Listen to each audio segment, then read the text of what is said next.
தமிழ் டப்பிங்ல அவைலபிளா இருக்கிற சிங்க மகன் படம் எப்படி இருக்குன்னு பார்க்கலாம். இந்த படத்தை ரோஹித் ஷெட்டி தான் டைரக்ஷன் பண்ணியிருக்காரு. இந்த சிங்க மகன் படத்தோட கதை என்னன்னா, ராமாயணத்தை தான் இவங்க கமர்ஷியல் கலந்த ஆக்ஷன் கலந்த ஒரு போலீஸ் படமா எடுத்திருக்காங்க. இந்த படத்துல ஹீரோவா வர நம்ம அஜய் தேவகன் இவங்களோட வைஃப் கரீனா கபூரை அர்ஜுன் கபூர் வில்லன் கேங் கடத்திட்டு போயிடுறாங்க. இவங்களோட ஃப்ரெண்ட்ஸ்களான தீபிகா படுகோன், ரன்பீர் கபூர், டைகர் ஷெரஃப் இவங்களோட உதவியால எப்படி கரீனா கபூரை நம்ம அஜய் தேவகன் காப்பாத்துறாரு என்பதுதான் இந்த சிங்க மகன் படத்தோட சிம்பிளான ஸ்டோரி லைனே. ஹிந்தி சினிமால அந்த ராமாயணத்தை விடவே மாட்டாங்க போல. ஏன்னா பெரிய பட்ஜெட்ல வந்து ஆதி புருஷ் அட்டர் ஃபிளாப் ஆகியிருந்தது. அதே டைப்ல தான் என்ன கொஞ்சம் கமர்ஷியல் கலந்த ஆக்ஷன் படமா இந்த சிங்க மகன் படத்தை எடுத்திருக்காங்க.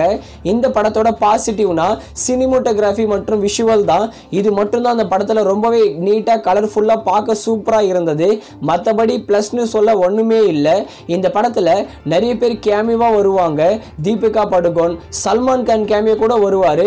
ஆனா எதுவுமே பெரிய இம்பாக்டை கிரியேட் பண்ணல. நடிச்ச எல்லாரோட பெர்ஃபார்மன்ஸும் நல்லா இருந்தது. படம் ஸ்டார்டிங்ல இருந்து கிளைமேக்ஸ் வரைக்கும் ஒரு என்கேஜிங்கான ஸ்கிரீன் பிளேவே இருக்காது. ஃபைட் சீக்வன்ஸ் எல்லாம் நல்லாவே எடுத்திருக்காங்க.